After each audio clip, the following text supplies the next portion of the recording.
Durante las primeras horas de la Segunda Guerra Mundial, los nazis lanzaron un nuevo estilo de combate letal: la Blitzkrieg. El ejército de Hitler luchó sin cesar a un ritmo que parecía imposible. Tenían que estar 3 noches sin dormir. En mayo de 1940, tan solo 86 soldados alemanes derribaron la fortaleza más inexpugnable del mundo. 6 semanas más tarde, gran parte de Europa occidental estaba bajo el control del Eje. ¡Vaya! Había rumores de que los nazis tenían un arma secreta. Y al final resultó ser cierto. Una pastilla que daba un poder a los soldados para luchar traspasando los límites de la resistencia humana. Era muy tentador para los soldados tener una sustancia que funcionaba a modo de estimulante. ¿Pudo convertir una peligrosa pastilla a los soldados de Hitler en superhombres y darles resistencia para conseguir victorias apabullantes? Ese es el tipo de historias que nos encantan. Queremos descubrir la verdad que se esconde tras algunos de los casos más extraños de la historia. Los misterios de la Segunda Guerra Mundial. Soy historiador e intento buscar pistas en los documentos del pasado. Ah, vale. Hay como unas instrucciones y pone advertencia. Soy un explorador urbano que busca la realidad en lo que parece irreal y dejo que mi intuición me lleve a donde quiera. No sé cómo describir este lugar. Quizás como un jardín de piedras nazi. Todo será muy, muy misterioso. Cuando descubramos la verdad acerca de las pastillas de batalla nazis. Misterios de la Segunda Guerra Mundial. Los yonkis de Hitler. Una de las batallas más misteriosas de la Segunda Guerra Mundial empezó el 10 de mayo de 1940. Por aquel entonces, el fuerte Ebenemael belga era el más grande e impenetrable del mundo. Pero tan solo 86 soldados nazis destruyeron todos sus cañones y obligaron a los belgas a rendirse. Nadie entendía cómo lo habían conseguido. Todo el mundo estaba asustado. Y aquello no se quedó ahí. Un capellán militar belga se horrorizó y escribió en su diario que durante aquel ataque había visto unos extraños aviones con los motores apagados que sobrevolaron la zona. Parece una historia de ciencia ficción sobre unos alienígenas que atacan a la Tierra. En los días siguientes, el New York Times publicó que los nazis habían lanzado un arma secreta, que podría ser un gas neurotóxico. Los nazis encerraron a los soldados belgas capturados en Ebenemael, en una prisión en un pueblo remoto alemán, para que nadie pudiera informar al mundo de lo que estaba pasando. Un año después de aquel asalto, la gente seguía lanzando extrañas hipótesis como la revista Life, que afirmaba que los agricultores alemanes que vivían cerca de Ebenemael habían destruido el fuerte con bombas camufladas en fertilizantes. No me lo creo. ¿Cuál es la historia real? Sam y yo debemos averiguarlo.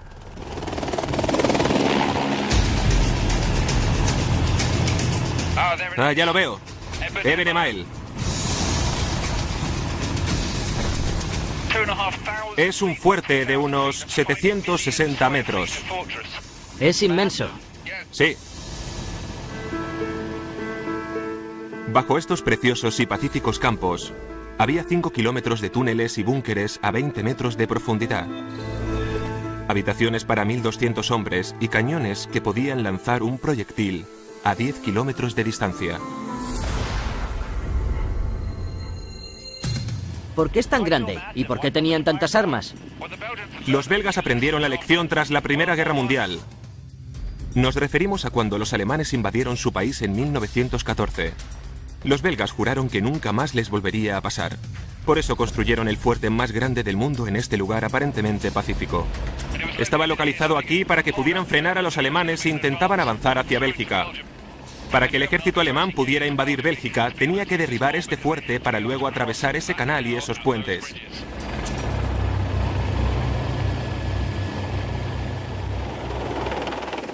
De hecho, al ver este gigantesco fuerte, se entiende por qué todo el mundo se quedó atónito al saber que solo 86 soldados nazis consiguieron silenciar la poderosa artillería belga.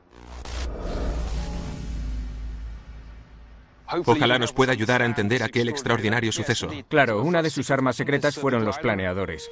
A eso se refería el capellán militar cuando describía unos aviones planeando silenciosamente. Pasadas las 4 de la madrugada del 10 de mayo de 1940, 9 planeadores nazis aterrizaron en Eben Emael y desplegaron a 86 soldados cuando nadie esperaba un ataque.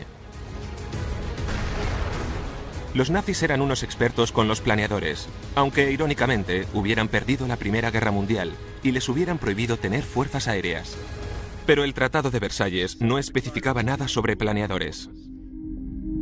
La batalla del fuerte Eben Emael fue la primera en incluir aquellos artefactos. Al estar entrenados para defender un ataque terrestre como en la Primera Guerra Mundial, los 750 belgas del fuerte fueron atacados por sorpresa. Pero por cada soldado alemán había 10 belgas. El impacto inicial y el asombro no habrían sido suficientes para derribar este lugar. Pero si Josh dijo que los planeadores fueron su primera arma secreta, es porque debían de tener más, ¿verdad? ¿Cuál fue la segunda? La segunda era una nueva bomba, un nuevo tipo de explosivo denominado carga hueca. La carga hueca es un tipo de explosivo que concentra la fuerza de la explosión del proyectil en un objetivo en concreto. Se inventó para hacer explotar túneles de minas, nunca se había usado en una guerra y fue lo que derribó Eben Emael. Esta es la entrada de la posición de la artillería. Dios, ¿qué demonios pasó ahí? A primera hora de la mañana del 11 de mayo de 1940, 3 alemanes con una gran carga hueca de 50 kilos bajaron por esas escaleras y colocaron el proyectil justo aquí.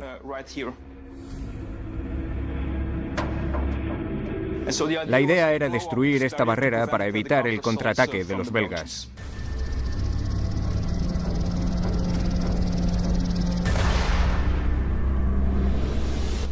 ¡Qué retorcidos eran! Sí, colocaron la carga hueca aquí.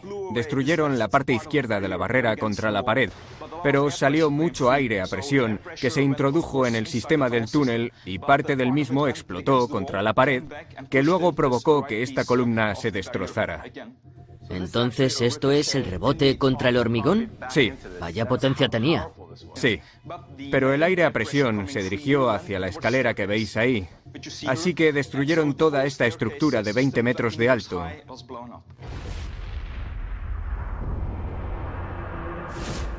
Todo lo provocó el efecto del aire a presión.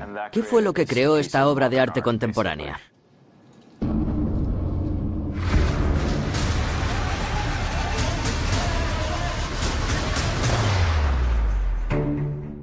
Los grandes cañones de Eben Emael quedaron fuera de combate, pero el fuerte seguía bien defendido. La guarnición belga se había recuperado de la primera sorpresa y contraatacó. Los 86 alemanes debían seguir luchando hasta que llegaran más tropas nazis, para que el fuerte Eben Emael sucumbiera. ¿Sabemos cuánto duró toda aquella operación de principio a fin? Los alemanes aterrizaron el 10 de mayo de 1940 a las 4:20 de la madrugada y la operación duró hasta el día siguiente por la mañana, así que unas 28 horas tras el aterrizaje inicial alemán. Los alemanes estaban tan orgullosos del resultado de Eben Emael que recrearon aquella batalla en una película de propaganda para celebrar aquel gran éxito durante los primeros meses de la Segunda Guerra Mundial.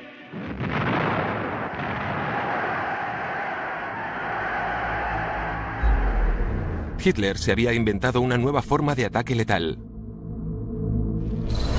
Los nazis la llamaron Guerra Relámpago, en alemán, Blitzkrieg. Se trata de un ataque fulminante que reprime la primera resistencia y luego sigue avanzando y atacando implacablemente sin dejar que el enemigo se reagrupe. La Blitzkrieg fue la clave del éxito en el fuerte Eben Emael. Pero había algo que no me encajaba. Las guerras las lidian seres humanos, y la victoria depende básicamente de su resistencia física. ¿Cómo pudieron luchar durante más de 28 horas aquellos soldados de carne y hueso? Seguro que les dieron por todas partes. ¿Cómo aguantaron tanto tiempo? Estaban en una situación muy complicada porque los paracaidistas alemanes debían colocarse en posición de defensa y aquello duró mucho. Incluso pensaron en retirarse, pero también sabemos que se tomaban unas pastillas que se llamaban pervitina. ¿Unas pastillas? ¿Qué es la pervitina? Fue una sustancia que se desarrolló en el periodo de entreguerras que servía para que los paracaidistas y los soldados alemanes en general mejoraran su rendimiento físico. ¿Hay pruebas históricas que corroboren que tomaban drogas? Según algunos testimonios de después de la guerra, esas pastillas se distribuían antes de que los planeadores alemanes despegaran. No estamos seguros de si todos se las tomaban, pero estaban a su plena disposición. Así que quizás la victoria nazi en el fuerte Ebenemeil y el increíble éxito de la nueva guerra relámpago de Hitler estuvieran relacionados con esa tercera arma. ¿Estaría el ejército nazi bajo el efecto de las drogas cuando invadió Europa? La mañana del 10 de mayo de 1940, 86 soldados alemanes cumplieron con las expectativas del ideal nazi de los superhombres cuando asediaron el inmenso fuerte belga Ebenemeil. Mediante el nuevo y brillante estilo bélico que los nazis denominaban Blitzkrieg. Pero para ganar, aquella guerra relámpago obligaba a los soldados a estar despiertos, en alerta y en movimiento durante días sin parar. Parecía imposible. Era como una proeza sobrehumana. Pero sabemos que los soldados que asaltaron el fuerte Ebenemeil se tomaban algo que los historiadores denominan píldoras energéticas. Una sustancia llamada pervitina. ¿Pero qué era la pervitina? ¿Era suficientemente potente como para convertir a los soldados en superhombres? Me he puesto en contacto con un experto en drogas nazis para que me informe sobre la pervitina. Me ha propuesto quedar aquí. Es un lugar extraño para una cita.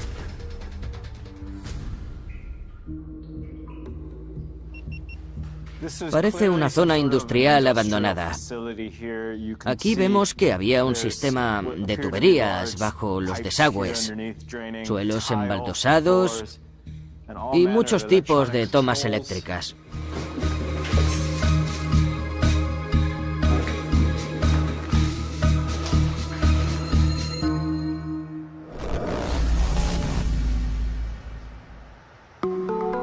¿Qué es este lugar? Es la antigua fábrica Temmler, una empresa farmacéutica que producía muchos fármacos. ¿Y qué hacían aquí en los años 30?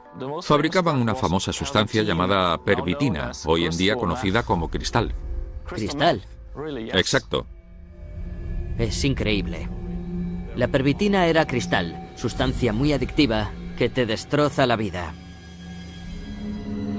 Pero en la Alemania nazi se vendía sin receta y miles de alemanes la consumían. Los camioneros, los profesores, los estudiantes, los artistas, incluso las amas de casa se la tomaban como revitalizante. También tenía uso médico.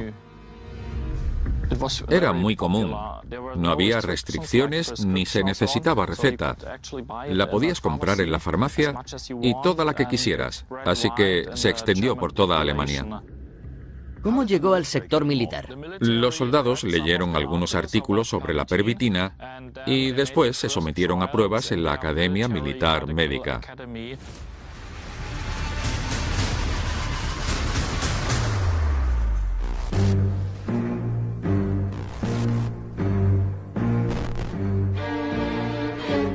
El 11 de abril de 1940.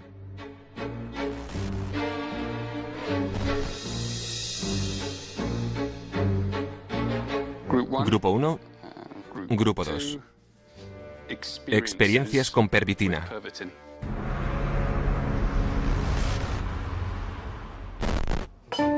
Hola, Sam. Hola, RJ. ¿Qué has encontrado? La pervitina es cristal y al parecer todos los alemanes se la tomaban. Pues ¿sabes qué? Una gran cantidad de soldados nazis también. He encontrado muchísima documentación y correspondencia entre Temmler Berke y un tal doctor Otto Ranke, al que se le dio la responsabilidad de analizar la pervitina. Esto es un informe sobre un experimento que llevó a cabo para ver qué efectos tenía la pervitina. Eligió a 4 grupos de estudiantes. Al primer grupo le dio un tipo de glucosa. Al segundo otro tipo de glucosa. Al tercero una pequeña dosis de pervitina. Y al cuarto le dio más pervitina. Pobres universitarios. Luego les pidieron que hicieran unas pruebas matemáticas y descubrieron que los que habían tomado pervitina estaban en mejor forma que los que no al final de las mismas. Así que probó que funcionaba, al menos mentalmente, y luego el destino se puso de su lado, porque de septiembre a octubre de 1939 los alemanes invadieron Polonia. La Segunda Guerra Mundial comenzó el 1 de septiembre de 1939, cuando más de 1 millón de soldados nazis asediaron Polonia. Algunos médicos militares les dieron pervitina a las unidades de combate. Le dieron a Otto Ranke la primera oportunidad de evaluar lo que podía hacer la pervitina en los soldados de batalla. Acabó siendo un ensayo muy corto, ya que aquella guerra relámpago arrasó Polonia en menos de 4 semanas. Los informes del campo de batalla eran impresionantes. Las unidades motorizadas conducían durante horas sin fatigarse. El ejército envió 30 millones de dosis de pervitina a las fuerzas de combate. Entonces ahora sabemos que la pervitina era cristal y que los nazis al frente de las Blitzkrieg de 1939 y 1940 la consumían. Y no solo los soldados que atacaron el fuerte Ebenemael. Pese a la espectacularidad de aquella operación, no fue la guerra relámpago de más importancia. Tras aquello, Hitler ordenó a sus oficiales que conquistaran 3 países a la vez y se dirigieran hacia el centro de Europa. París. Cuando los nazis atacaron el fuerte Ebenemael, las fuerzas francesas y británicas se fueron al norte a respaldar a los belgas. Lo que no sabían los aliados era que la batalla del fuerte Ebenemael había sido una distracción. La principal unidad de combate de Hitler estaba colocada para contraatacar donde nadie habría pensado que Alemania lo haría. En la frontera franco-belga, a 200 kilómetros al sudoeste del fuerte Ebenemael. En el bosque de Ardenas.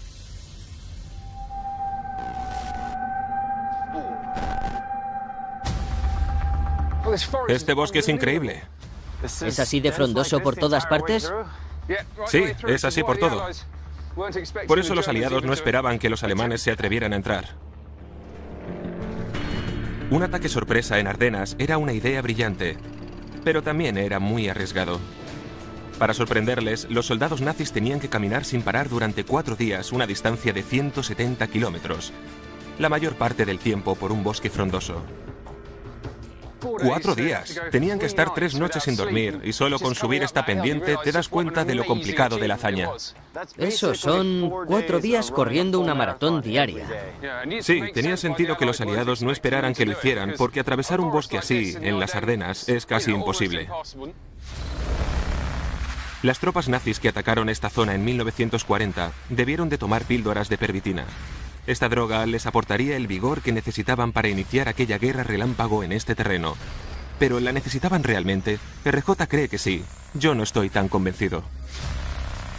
Sabemos que recorrieron 170 kilómetros en 4 días. Sí. Pero esos son 42,5 kilómetros diarios y una maratón son 42,195. Camina durante 4 días y cuando llegues ponte a luchar contra el enemigo que está bien fresco. ¡Venga ya! Es impresionante, pero es un hecho histórico. Lo hicieron y lo sabemos. Es posible. Para tener la razón, quizás necesite un conejillo de Indias que haga aquel recorrido en las Ardenas. Vale, bueno, si estás tan convencido de ese hecho histórico, te propongo un reto. A ver si me ayudas. Si te parece bien, el reto es que camines durante 1 hora, que es una pequeña parte de lo que hicieron ellos, y habrás tenido que recorrer una distancia de 1,77 kilómetros en esa hora. ¿Crees que podrías hacer eso en este terreno? Lo intentaré. Nunca he ido al ejército, así que no sé cuánto peso debe llevar un soldado. Te pondré piedras bastante pesadas. No sé si un soldado llevaría tanto peso, solo tiene que correr por el bosque. Ya, venga, otra más. Esto va a ser complicado. Usa la aplicación del móvil, la del GPS. Cronometras 1 hora, ve hasta donde puedas, mira la distancia y llámame. Vale.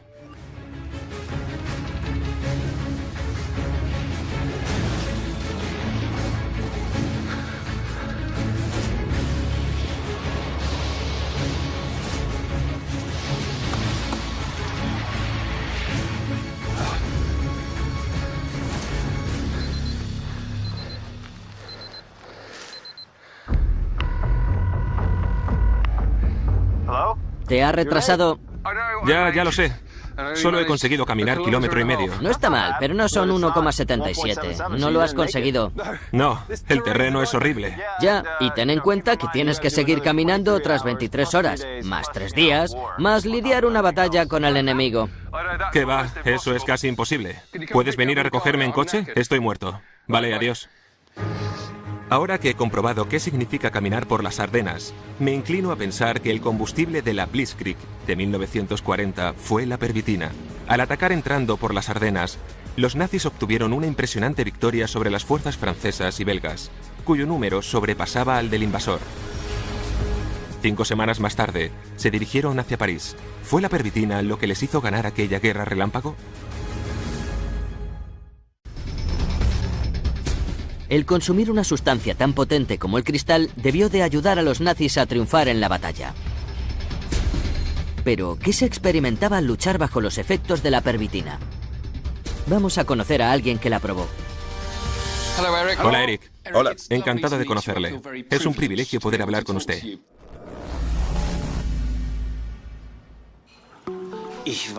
Fui piloto en la guerra. Piloté todos los aviones de caza alemanes, desde el Messerschmitt hasta el Focke-Wulf 190 de 9. Era el avión de hélices más rápido del mundo. Iba a 750 kilómetros hora. Lo piloté hasta el final de la guerra. ¿Recuerda que le dieran pervitina? Sí, se lo explicaré sin problemas. Nos dijeron que había un estimulante que nos ayudaba a mantenernos despiertos. A veces teníamos que volar para realizar 4 o 5 misiones diarias. Vimos que nuestra dieta especial incluía unos terrones de azúcar, Dextro Energy. Se rumoreaba que contenían pervitina, pero no lo podíamos comprobar. Nos tragábamos, masticábamos o chupábamos aquella sustancia antes de las misiones especiales. Y cuando sabíamos que íbamos a misiones especialmente peligrosas, el comandante del escuadrón solía llegar con una botella de coñac y decía Daumen breite Prost. Aquello no solo era coñac, sino también pervitina para mantenernos despiertos. ¿Recuerda los efectos de la pervitina? Solo noté un efecto. Cuando estábamos en el aeródromo y no teníamos misiones especiales, estábamos igual de agotados y cansados que el resto que había trabajado todo el día. Pero cuando pilotábamos durante 2 o 3 misiones y nos tomábamos Dextro Energy o aquel coñac, ya no queríamos ni dormir. Estábamos totalmente despiertos y podíamos hacerle todo. No me cansaba. Estaba despierto y reaccionaba en cualquier momento. Tras hablar con Eric, comprendí que la pervitina te podía ayudar muchísimo en la batalla y que debió ayudar a los soldados alemanes a llevar a cabo aquella guerra relámpago de 1940. Pero si tomar cristal te daba aquella energía en combate, ¿por qué los aliados no la consumían también? ¿O sí la tomaban? ¿Puede ser que los soldados del bando aliado también consumieran drogas? Habrá que investigar la otra parte de la historia.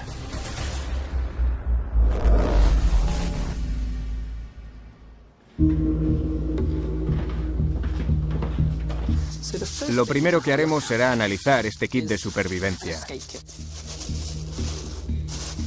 Este kit era por si estabas en una misión, en un avión o un barco y te abatían. Que tuviera suministros para unos 2 o 3 días. Vale. Pero seguro que te va a interesar lo que hay en esta bolsita. Sí. Esto se introdujo en estos kits de supervivencia el verano de 1941 y estos son anfetaminas. Ah, vale. Hay como unas instrucciones y pone advertencia. Sí, esta bolsita contiene sulfato de benzedrina, que es una versión más floja de lo que se tomaban los nazis durante la Segunda Guerra Mundial. Y aquí tenemos una carta secreta escrita por el doctor de Winston Churchill, el señor Charles Wilson, dirigida al primer ministro. La fecha no se sabe, pero seguramente es de principios de 1941. En la carta, el doctor le dice a Churchill que los británicos descubrieron que en la invasión de Francia y en la batalla de Inglaterra, los alemanes usaban pervitina, que era una metanfetamina. La carta está escrita con el propósito de llamar la atención a Churchill respecto a que los alemanes les estaban superando en el terreno de la química. Una de las ideas que intenta recalcar Wilson es que quizás los británicos también debían empezar a usar aquellos estimulantes. Así que en 1941, el médico privado de Winston Churchill le sugirió que las anfetaminas podrían ayudar a los soldados aliados a resistir ante los superhombres drogados de Hitler. Pero el uso de aquellas sustancias por parte de los aliados fue muy diferente. Los aliados no se lanzaron al vacío, sino que estuvieron unos 2 años y medio probando sus sustancias en laboratorios y zonas operativas. Te voy a enseñar este documento en el que se advierte del uso de la benzedrina en una revista médica de octubre de 1944. Los aliados la estaban probando de forma muy cautelosa bajo control médico. Esa es la clave y lo que diferencia al uso que hicieron los nazis de este tipo de estimulante. Los generales nazis no estaban preocupados por los efectos secundarios de su píldora milagrosa. Menos aún cuando su Blitzkrieg basada en la pervitina estaba arrasando Europa. Pero ¿cuál era el inconveniente de tomar cristal para ganar las batallas? ¿Pudo la pervitina darle el ímpetu que necesitaban los soldados?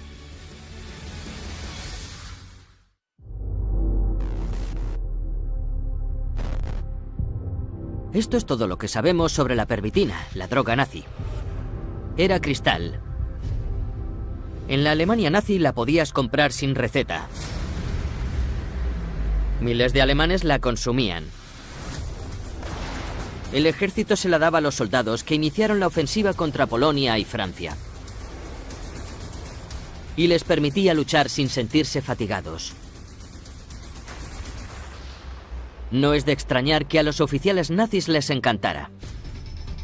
Pero estamos hablando de cristal. No todo podía ser tan bonito.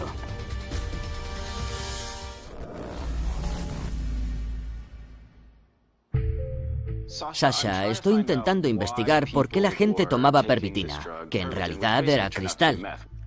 ¿Cómo actúa esa sustancia a nivel cerebral? Estás contento, muy despierto, y hace que estés entusiasmado con todo. ¿La gente tiene algún tipo de reacción? ¿Hace locuras? Sí. Si esa persona está mucho tiempo despierta o presenta un historial de trastornos mentales, puede enloquecer y creer que la policía le vigila. Se puede poner muy agresiva o paranoica. Aquellos soldados fueron al campo de batalla bajo los efectos de aquella droga, gracias a la cual experimentaron psicosis, confusión y paranoia. ¿Qué acabó sucediendo sobre el terreno? ¿Qué provocó todo aquello? Lo primero que experimentaron fue que ya no sentían emociones. Los soldados desfilaban y disparaban sin pensar, sin reflexionar sobre lo que estaban haciendo. ¿Sabían a qué disparaban? Sinceramente, lo dudo mucho. Según algunos expertos, la supresión de las emociones humanas provocada por la pervitina pudo desempeñar un papel principal en las atrocidades que los soldados nazis cometieron contra la población civil en las zonas de combate. Había informes en los que se afirmaba que había soldados que atacaban a sus propios comandantes, y a medida que la guerra avanzaba, los soldados alemanes se convirtieron en unos adictos a la pervitina. Como se puede comprobar en esta carta de un joven soldado. 9 de noviembre de 1939. Esto es muy duro. Espero que entendáis que dentro de poco solo os escriba cada 2 o 4 días. Hoy os escribo para pediros que me enviéis pervitina. El soldado se llamaba Heinrich Boll. En 1939 era un soldado de infantería de 22 años, tan desesperado por consumir pervitina que incluso lo que le daba el ejército no era suficiente. Hemos encontrado otra carta que escribió a su familia el 20 de mayo de 1940, 10 días después del ataque al fuerte Eben Emael. ¿Podríais enviarme un poco de pervitina para que tenga suministros de reserva? Y esta es otra carta, tan solo 2 meses después. 19 de julio de 1940. En la medida de lo posible, enviadme más pervitina, por favor. Heinrich Böll sobrevivió a la guerra y se convirtió en uno de los escritores alemanes más notables del siglo XX. Incluso le otorgaron un premio Nobel de literatura. Siguió siendo adicto a la pervitina tras la guerra. En 1941, los médicos militares nazis sabían que la pervitina era peligrosa y adictiva. Así que el gobierno alemán decidió regular su uso. Los médicos advirtieron a sus compañeros militares que dejaran de recetar píldoras de pervitina a los soldados en combate. Pero los oficiales de campo se saltaban aquellas advertencias. Debían ganar la guerra, y si los soldados se jugaban la vida para conseguirlo, también podrían arriesgarse a ser adictos. Pero Alemania empezó a luchar contra una guerra muy diferente.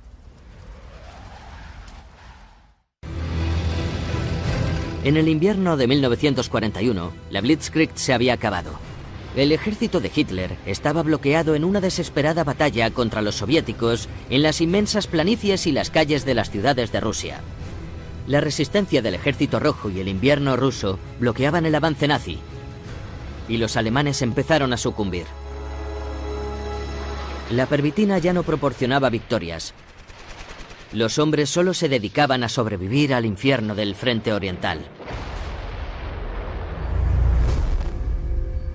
En el invierno de 1942, una unidad alemana rodeada por el Ejército Rojo trató de escapar, caminando durante horas sobre un campo nevado en plena noche, a temperaturas de 30 grados bajo cero. El oficial médico de la unidad informó que tras 6 horas caminando, los soldados exhaustos empezaron a rendirse y se dejaron caer sobre la nieve para morir. Un oficial superior le ordenó que les diera pervitina y en media hora volvieron a estar de pie, caminando sin problemas. La pervitina les salvó la vida. Pero ¿qué precio debieron de pagar a nivel físico y mental? Los informes médicos nazis de gran parte de la Segunda Guerra Mundial han desaparecido, pero existe un rumor que ha pervivido hasta la actualidad. Durante el asedio de 900 días de la ciudad de Leningrado, toda una unidad del ejército alemán enloqueció por el abuso de la pervitina. Una noche detonaron toda la munición ante unos enemigos imaginarios y luego se entregaron a los soviéticos. Durante la guerra, a algunas tropas nazis no les quedaba más remedio que tomar pervitina para completar sus misiones, arriesgándose así a sus efectos secundarios que amenazaban su estado de salud y sus vidas. El 6 de junio de 1944, los aliados invadieron Francia. Y a los puertos europeos occidentales llegaron buques bélicos norteamericanos y británicos. Los nazis desarrollaron una nueva arma para hundir aquellos buques. Un mini submarino de 2 tripulantes. En el Museo Alemán de Múnich se puede ver uno expuesto. El sumergible funcionaba con diésel y los tripulantes con pervitina.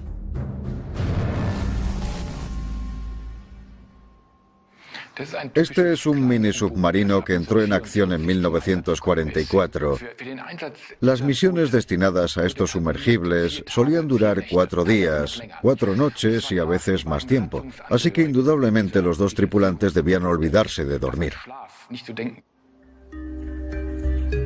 Para que se haga una idea del uso, los efectos principales y los secundarios de la pervitina, le mostraré este vídeo que es un relato de un caso real. No se nos permitía dormirnos. Recuerdo que nos ofrecían pervitina. Tras 5 noches sin dormir, ya no podía más. Así que me la tomé y me ayudó a estar despierto. Sin embargo, no siempre me sentaba bien. Una vez, al darle órdenes al oficial jefe de ingeniería, le dije: vira a estribor, para el motor, y luego motor a media marcha y dirección puerto, y así sin cesar. Y mi compañero me dijo: me estás dando unas órdenes sin sentido.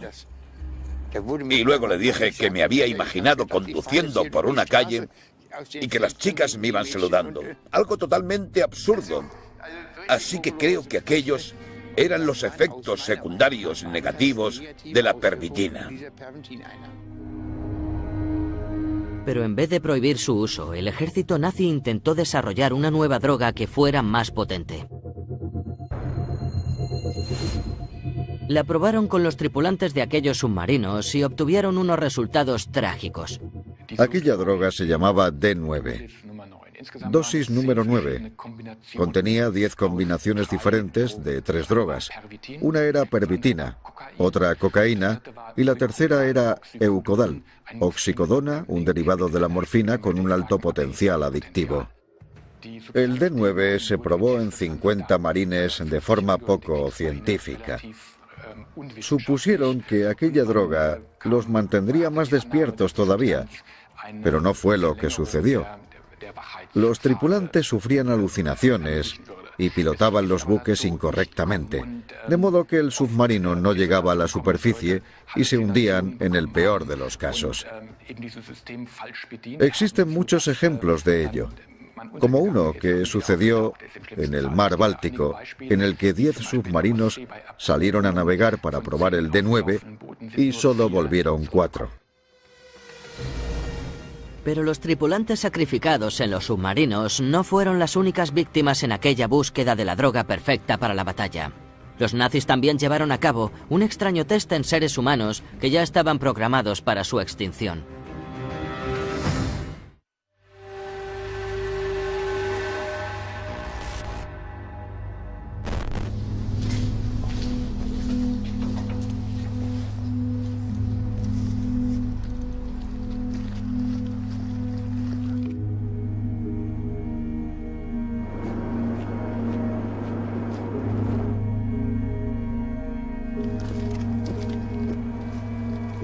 Desde el año 1936 hasta que la Segunda Guerra Mundial finalizó en 1945, encarcelaron a más de 200.000 personas en el campo de concentración de Sachsenhausen.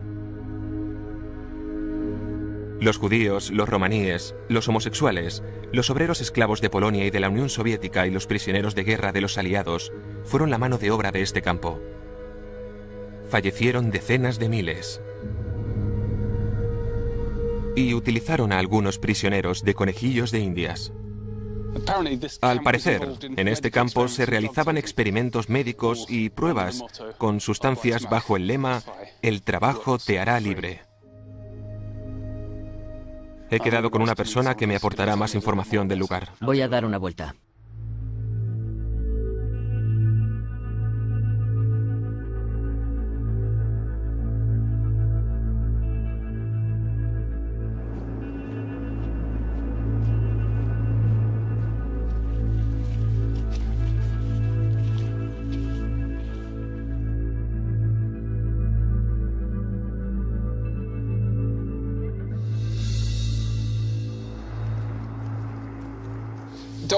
Doctora Lai, gracias por concederme la cita.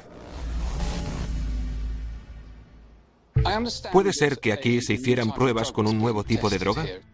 Se realizaron muchos experimentos médicos en los campos de concentración. Aquellos lugares ofrecían la oportunidad única a los médicos alemanes para experimentar sin límites humanitarios o éticos, porque no hacía falta pedírselo a los sujetos de estudio. No debían preocuparse del estado de salud de los mismos.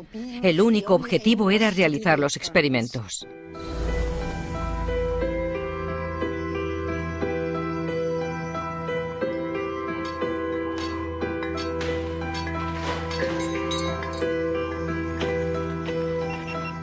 Esta zona del campo de concentración es muy extraña. Aquí vemos un camino que rodea toda esta área. Supongo que es bastante moderno. Pero luego están estas cosas que no sé lo que son. No sé cómo describir este lugar. Quizás como un jardín de piedras nazi. Hay piedras volcánicas, otras que parecen trozos de hormigón. Luego hay otras zonas donde hay arena y hierba. Y todo ello en un camino en forma de semicírculo. Pero no sé para qué serviría todo esto.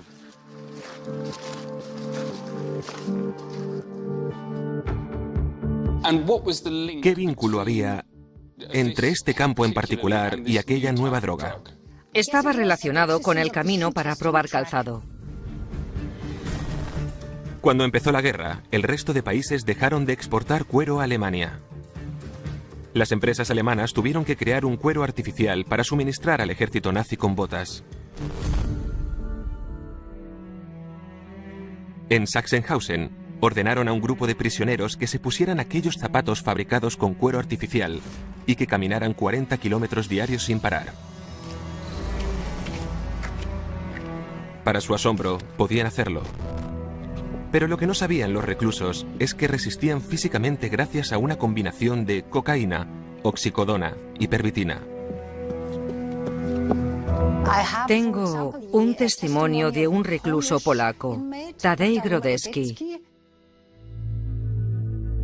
El grupo experimental estaba formado por 120 o 130 personas que caminábamos con aquel calzado. En aquel momento no supe que estaba formando parte de un experimento médico. Me seleccionaron sin más. No recuerdo gran cosa, pero sí que nos inyectaron una sustancia. Luego caminamos unas 24 horas en la plaza sin parar, gracias a los efectos de la droga. Podía caminar todo un día, una noche e incluso hasta el día siguiente. Y de tanto en tanto nos sacaban del circuito para analizar la orina. Hola. He visto unas zonas con el suelo lleno de piedras. Todas son de diferentes tipos y están colocadas en semicírculo. No sé para qué sería. Es una pista de pruebas. Obligaban a los reclusos a caminar por ese semicírculo sin parar para probar la resistencia del cuero de unos zapatos. ¿Todo esto solo para probar unos zapatos? Zapatos, pero también drogas. Incluso después de la pervitina no dejaron de experimentar. Tenían que seguir probando nuevas drogas para ver si podían encontrar la solución. No les importaban los efectos secundarios, tampoco el tema de la adicción, solo querían presionar a la gente el máximo posible.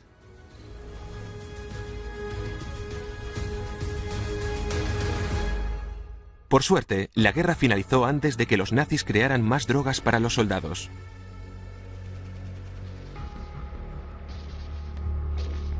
Al comienzo de la Segunda Guerra Mundial, la versión nazi del cristal les ayudó a obtener algunas de sus victorias más brillantes. Pero al final de la guerra, los soldados nazis se habían hecho adictos a una droga muy peligrosa que habían consumido para sobrevivir. Los nazis pusieron en peligro miles de vidas humanas al intentar buscar una droga que convirtiera a seres humanos normales y corrientes en superhombres de combate.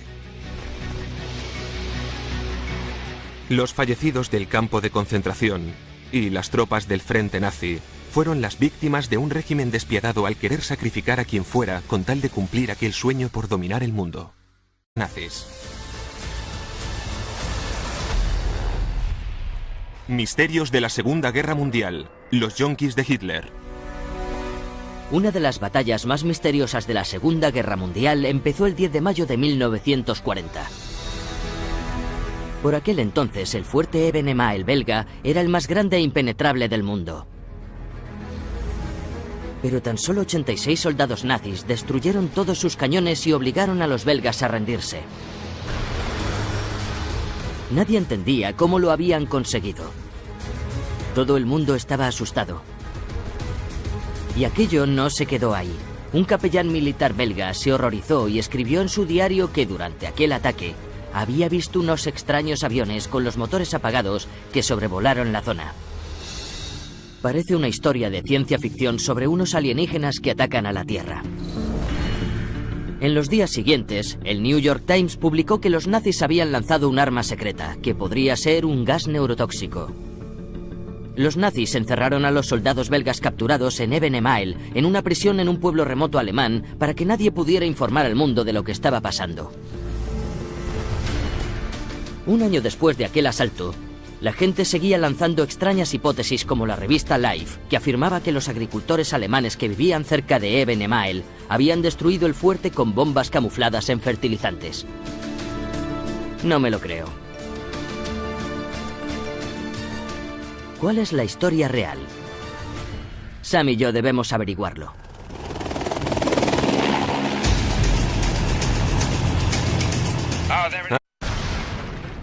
Durante las primeras horas de la Segunda Guerra Mundial, los nazis lanzaron un nuevo estilo de combate letal: la Blitzkrieg. El ejército de Hitler luchó sin cesar a un ritmo que parecía imposible.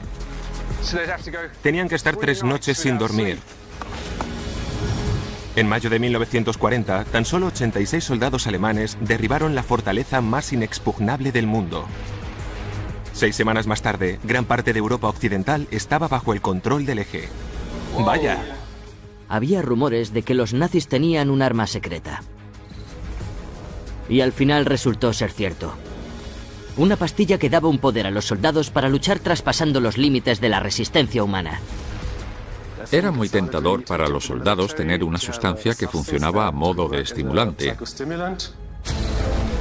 ¿Pudo convertir una peligrosa pastilla a los soldados de Hitler en superhombres y darles resistencia para conseguir victorias apabullantes? Ese es el tipo de historias que nos encantan. Queremos descubrir la verdad que se esconde tras algunos de los casos más extraños de la historia. Los misterios de la Segunda Guerra Mundial. Soy historiador e intento buscar pistas en los documentos del pasado. Ah, vale. Hay como unas instrucciones y pone advertencia.